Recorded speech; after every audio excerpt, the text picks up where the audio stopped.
a la enfermedad o el miedo al enfermar humano y por supuesto a la muerte. Entonces, ¿qué ocurre? Los pacientes o las personas empiezan a investigar ellos mismos, ¿verdad? ¿Qué va a pasar si me contagio, por ejemplo, ahora frente a la pandemia? ¿Qué pasa? ¿Qué temor tengo yo ante el coronavirus?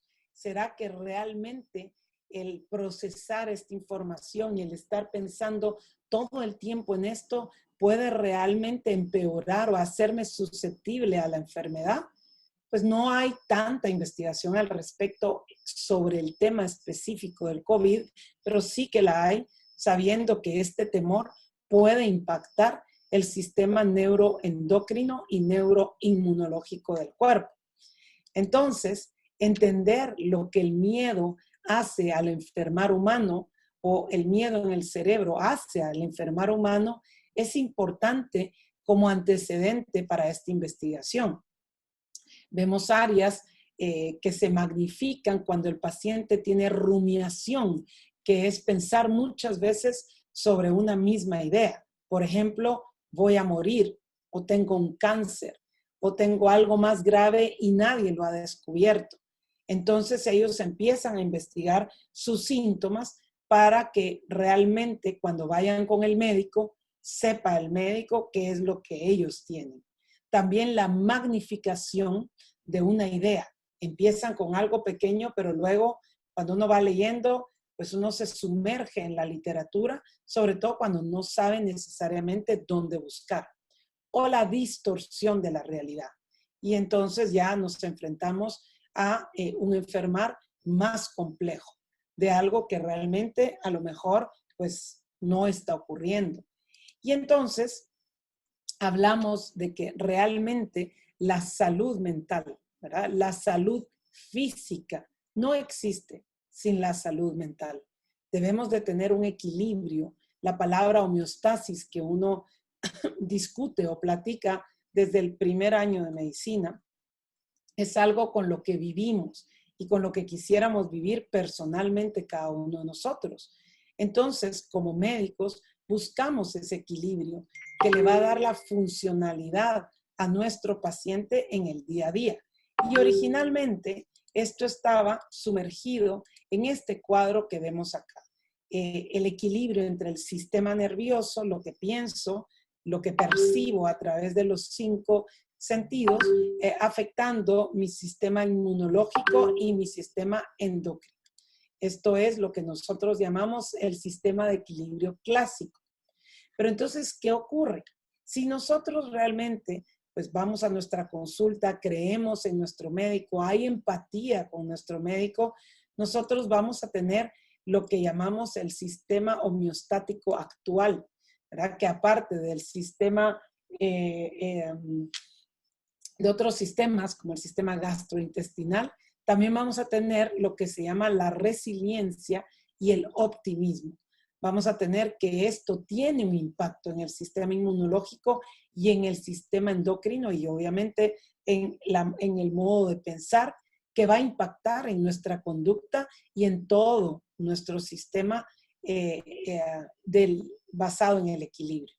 Entonces, es importante lo que pensamos, es importante lo que leemos, es importante lo que revisamos para poder tener pues este optimismo, esta esperanza hacia lo que viene, hacia nuestra salud integral, o esto puede desbalancear este equilibrio clásico que nosotros podemos tener.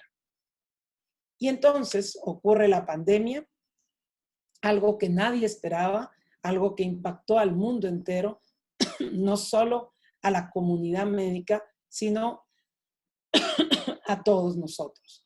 Y entonces yo pienso en palabras como miedo, en palabras como incertidumbre, y considero que la pandemia es básicamente eso. Una palabra que lo define sería la ambivalencia. Me vacuno, no me vacuno, voy al doctor, no voy al doctor. Creo que esto es bien importante porque entonces en este periodo de tiempo mucha gente se sumerge a investigar de forma personal sus propios síntomas, no solo sobre COVID, sino que como pues no podíamos consultar a los médicos, como que esperábamos hasta el final para poder ir a un hospital o a un centro de atención primario. Y entonces las redes agarraron un apogeo muy importante.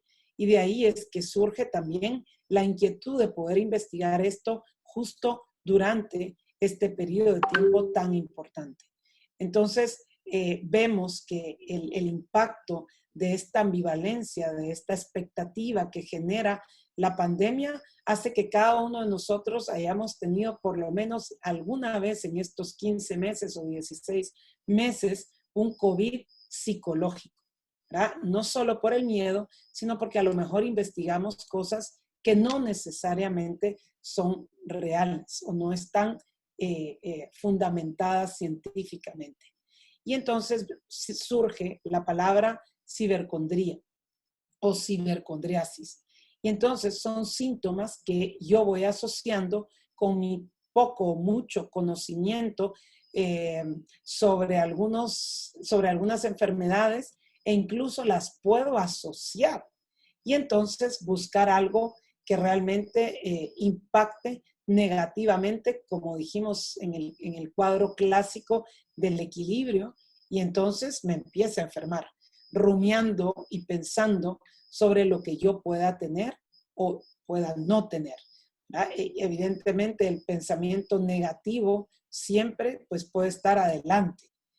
Es impactante cómo las redes sociales pues, han contaminado de alguna manera el mundo en lo que respecta a información no necesariamente fundamentada.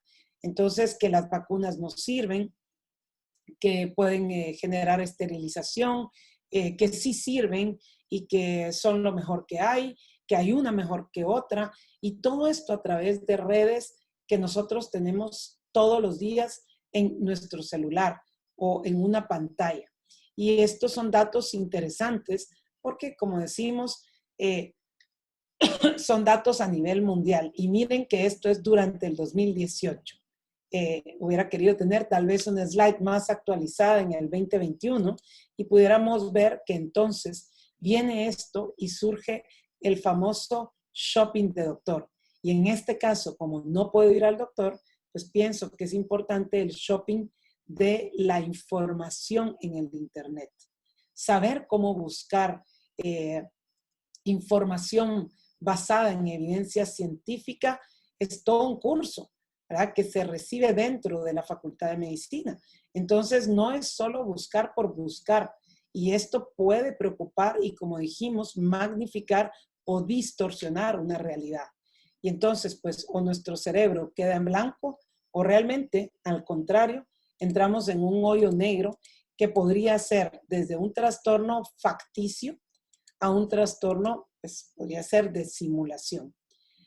Quisiera hacer hincapié en que muchas veces cuando nosotros hablamos de, lo tuyo es psicológico, ¿verdad? Lo que nosotros inmediatamente pensamos o deberíamos de pensar es en un trastorno de simulación, donde el paciente, la característica clave es que no sufre, ¿verdad? No hay disfunción en realidad en un paciente que está simulando, que está inventando una enfermedad.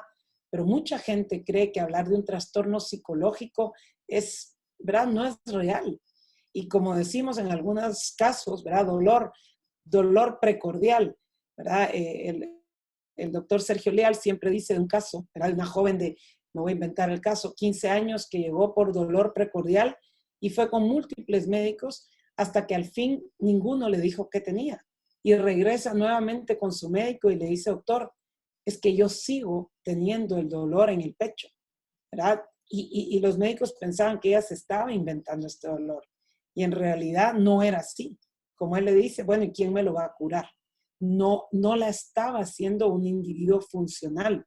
Ella estaba genuinamente sufriendo y eso es un trastorno facticio o cualquiera de los otros trastornos antes mencionados. Por eso es que quise poner este slide acá, para que diferenciemos en que realmente pues, la simulación sí persigue un beneficio material y es plenamente consciente. El paciente sabe que no es real y no está sufriendo, ¿verdad? Sino que lee sobre la enfermedad para pues tener una ganancia secundaria. Tenemos algunas muestras de esto en personas que quieren evadir la justicia. Y entonces viene el efecto conocido como el efecto placebo, cuando yo creo firmemente que algo me va a hacer bien, versus el efecto nocebo, que generalmente, y quiero decirlo así, muchos de los psicofármacos, yo siempre cuando doy clases, mis alumnos yo creo que han de estar aburridos, pero les menciono que el 80% de los psicofármacos pueden estar medicados por médicos no psiquiatras. Y que es increíble, pero que cuando llegan con el psiquiatra, que es el experto en este caso, tanto en el diagnóstico como en el abordaje terapéutico, ellos tienen temor, entran con temor. Me va a volver zombie, me va a hacer daño, tengo miedo, me voy a volver adicto. Eso es precisamente el efecto nocebo, tanto del psicofármaco como del médico en sí. Entonces, por eso es que muchas veces antes de llegar, ya se han tratado con otros productos, ¿verdad? Antes de llegar con nosotros. Y entonces termino, antes de presentar pues, a nuestras investigadoras, con la base de la somatización. Realmente el cerebro, la neurona, nuestros neurotransmisores, a pesar de ser liberados en el sistema nervioso central, impactan en todo el cuerpo. Por eso es que uno a veces tiene dolores musculares, dificultad o se le nubla la vista, incluso el aparato vestibular con náusea, mareo, zumbido de oído, como manifestaciones de un trastorno de ansiedad. Y el paciente empieza a buscar en las redes y un zumbido de oído puede ser muchas cosas, hasta un tumor. Entonces su ansiedad se va a magnificar. Y esto es lo que yo creo que estas investigadoras que hoy nos acompañan, pues nos van a ejemplificar. En este caso tenemos a la doctora Lourdes Corado, es una gran colega y amiga, es psiquiatra, tiene además de muchas de las especialidades para mí, el don de educar. Y es por eso que además es una decana, es la decana de la Facultad de Psicología de la Universidad Francisco Marroquín y pues también dirige muchas investigaciones. Y en este caso pues la acompañan dos de sus fellows en investigación, jóvenes futuras psiquiatras, Valerie Sánchez y María Flores, que expondrán el protocolo de su investigación a continuación. Muchas gracias a las tres y un gran honor poderlas presentar.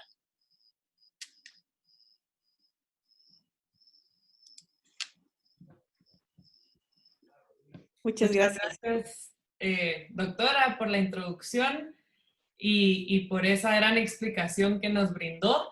Pues sin más, les vamos a presentar nuestro protocolo de investigación en este Congreso Virtual Nacional de Psiquiatría de la Neurociencia de la Salud Mental Digital. Existe una relación entre los niveles de cibercondría y ser estudiante de medicina. Después de lo que nos comentó la doctora Ruiz, pues vemos la importancia de esta pregunta y les vamos a explicar un poco más a detalle pues, los objetivos del estudio y cuál fue la motivación para hacer el mismo. Entonces, un poco de los temas que se van a comentar, pues se va a hablar del marco teórico, la justificación, la metodología del estudio y de último tendremos una serie de preguntas y comentarios y unas pequeñas dinámicas para el público. Entonces, para agregar un poco a las definiciones que ya nos dio la doctora Ruiz, pues les vamos a mencionar la definición de cibercondriasis, que es la ansiedad sobre la salud relacionada a búsquedas excesivas o repetidas en Internet sobre la condición del paciente, que se acompaña de preocupaciones sobre la sintomatología física y mental. Recalco en la ansiedad sobre la salud. Siguiente, por favor. Entonces, la hipocondría, pues según el DSM-5, es un trastorno caracterizado por preocupación y miedo a tener o la convicción de padecer una enfermedad grave a partir de la interpretación personal de los síntomas somáticos. Por eso lo importante de esta foto. vemos cómo el medio ambiente y cómo lo que escuchamos, los comentarios de las personas, pues van a entrar a nuestro sistema nervioso y esto va a llegar hasta tal nivel de afectar a nivel pues celular al organismo. Entonces vemos que el impacto realmente de nuestra mente es muy grande en el cuerpo y esto puede llegar a tener grandes repercusiones a nivel pues mental y físico. Y la somatización se va a definir como un síndrome que consiste en síntomas físicos que causan angustia considerable y deterioro psicosocial. En algunos casos no se explican pues por ninguna otra condición médica conocida. Se realizó una encuesta y se han hecho varios estudios y se vio que el 75% de las personas prefieren buscar en internet que acudir al médico, y más ahora en esta época de COVID, pues como sabemos que la gente prefiere pues buscar en su casa que salir y exponerse pues a este virus. Entonces el término cibercondría, a diferencia de otras patologías atribuidas al internet, fue introducido y promovido por los medios y los investigadores y trabajadores de la salud recientemente. Entonces vamos a separar la palabra en ciber y en condría. Entonces, el término, pues, ciber viene y es creado por acortamiento del adjetivo cibernético, que forma parte de los términos relacionados con el mundo de las computadoras y de la realidad virtual. Y la hipocondriasis, que es la preocupación o miedo a tener una enfermedad. Entonces, si lo juntamos, nos da el término cibercondría. Y se han propuesto pues muchas definiciones desde una rama de la hipocondría o simplemente buscar en internet acerca de los síntomas, pero con la gran diferencia que nos va a dar una ansiedad sobre la salud.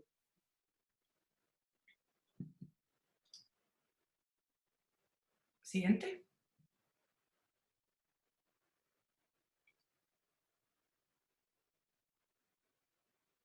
Pues un poco de la epidemiología.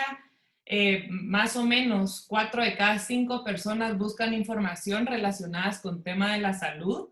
Es una pues más frecuente en mujeres. El 70% de las mujeres pues buscan en internet síntomas relacionados a la salud, y esto se cree que es porque uno de los niños está enfermo, entonces se pregunta, o no sé si ustedes están familiarizados con el grupo de Lady Multitask, en donde es un grupo pues de mujeres y donde se consultan incluso de médicos, se critican y todo. Entonces todo esto va muy relacionado a por qué pues es más frecuente en mujeres que en hombres. Como componentes de la cibercondría, en la siguiente diapositiva,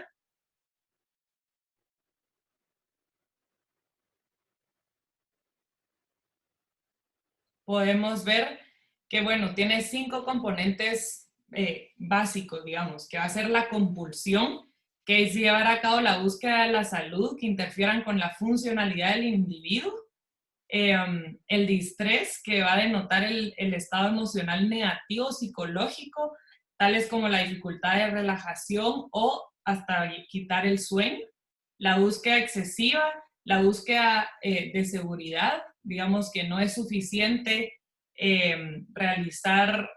no es suficiente pues con el médico y se empiezan a buscar más y más opciones, y la falta de confianza en los profesionales médicos, que es lo que nos mencionaba la doctora Ruiz anteriormente, el shopping de doctores, ¿verdad?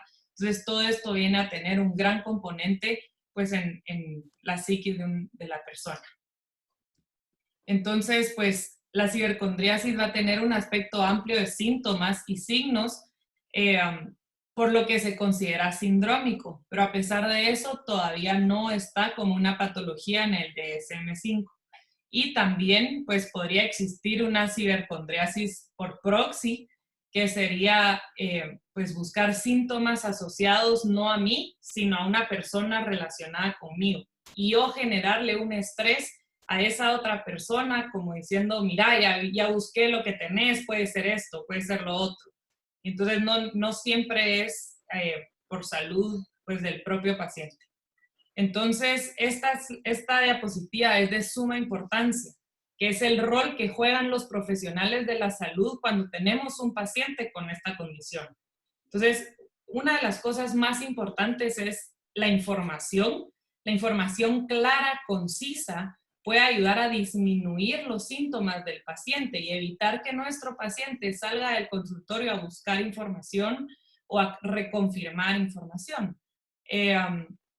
Pues la terapéutica igual, hay que hablar claro al paciente, hay que explicarle los efectos secundarios de los medicamentos, hay que explicar bien por qué se le está dando ciertas cosas para que disminuir la ansiedad del paciente y poder así pues ayudar a que las búsquedas disminuyan. Y la parte educativa, esto es muy importante y va a ser que el tratamiento es individual y esto va a funcionar, o sea, hay que tener en cuenta que lo que va a funcionar con una persona no va a funcionar con la otra.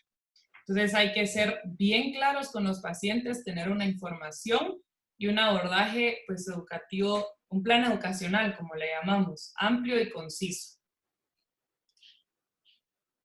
Entonces ahora los dejo con la doctora Corado, quien explicará la justificación del estudio. Buenas tardes.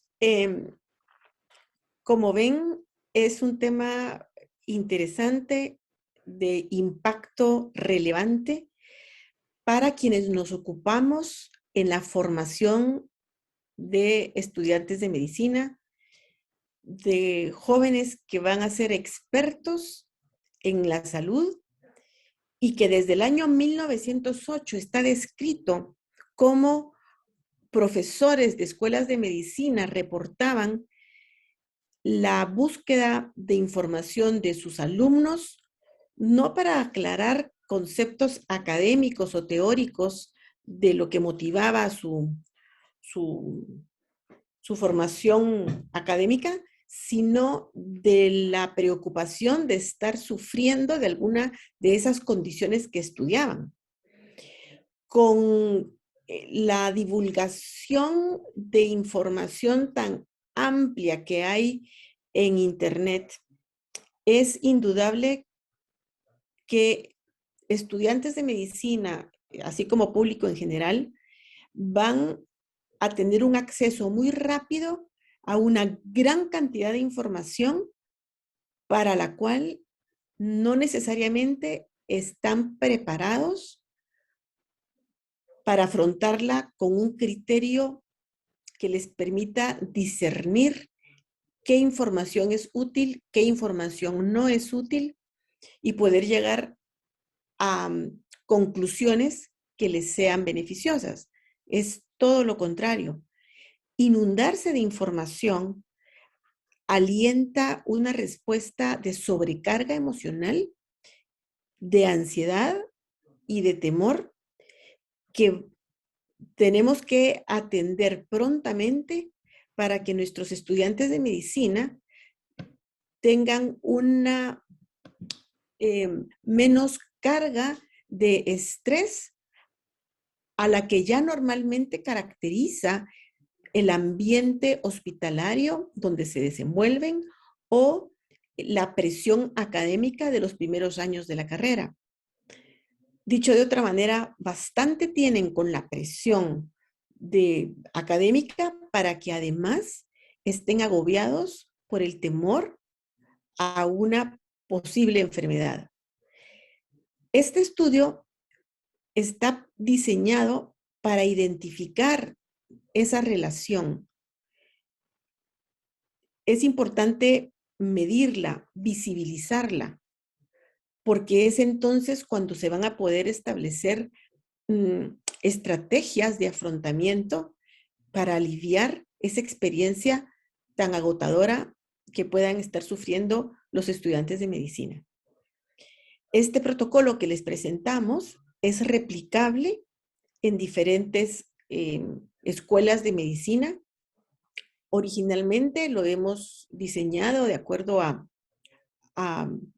el contexto de lo que nos permite la Facultad de Medicina de la Universidad Francisco Marroquín, pero puede replicarse en otras escuelas. Así es que son bienvenidos aquellos investigadores que estuvieran animados a llevar este este tema a una población que enriquezca una base de sujetos con la cual se podría tener una mejor proyección de resultados. Es el momento entonces de presentarles la metodología. ¿Cómo pensamos hacerlo? Y para eso invito a Valery Sánchez para que nos comparta cómo está construido este diseño. Bueno, buenas tardes. Les voy a presentar a continuación la metodología de la investigación. Primero que nada, para hablar de los objetivos. Como objetivo general, con el equipo nos habíamos planteado determinar los niveles de cibercondría en estudiantes de medicina de la Universidad Francisco Marroquín. Ya la doctora Corado muy amablemente les explicó por qué era importante determinar para nosotros esta relación. Y ya como algo específico queríamos observar si existía una diferencia entre los niveles de cibercondría según el año cursado de la carrera de medicina, ya que pues por obvias razones un estudiante de primer año en su conocimiento tendría una diferencia con un estudiante, por ejemplo, quinto año que ya estaría a punto de terminar la carrera. Entonces queríamos contrastar si había una diferencia en el conocimiento o si solamente el contexto en el que ya se rigen es lo que va a marcar la diferencia en estos estudiantes. Como criterios de inclusión, pues buscamos trabajar con estudiantes que fueran activos de la Facultad de Medicina de la Universidad Francisco Marroquín, excluyendo entonces a estudiantes que están actualmente suspendidos o que ya están graduados, estudiantes que tengan un diagnóstico de hipocondría previo, ya que esto pues ya sería un margen que ya sería clínico, anteriormente, y estudiantes de otras universidades, pues lo que se buscaba principalmente era enfocarnos en la Universidad Francisco Marroquín. Como hipótesis, la nula la teníamos que no existía diferencia estadísticamente significativa que indique que hay una relación entre ser estudiante de medicina en la Universidad Francisco Marroquín y padecer de cibercondría. Y la hipótesis alterna planteaba lo contrario, ¿verdad? De que sí existía evidencia estadísticamente significativa de que indicaba que iba a haber una relación entre ser estudiante de medicina de la Universidad Francisco Marroquín y padecer de cibercondría. Como variables del estudio, como dependiente era ser estudiante de medicina de la Universidad Francisco Marroquín y como variable independiente era el nivel de cibercondría, que era la que nos iba a ir variando. Para analizar los datos, el diseño experimental que se espera utilizar es un estudio descriptivo transversal, ya que se va a hacer a través de un periodo de tiempo determinado. Se desea determinar si existe una relación entre cibercondría y ser estudiante de medicina de la UFM, entonces se presentarán como media más desviación estándar. Los métodos de análisis estadísticos que se van a utilizar son la correlación de Spearman y la correlación de Pearson, y se quiere considerar un alfa que sea de 95% de certeza. Esto quiere decir que el valor P significativo sea menor de 0.05 para nuestros datos.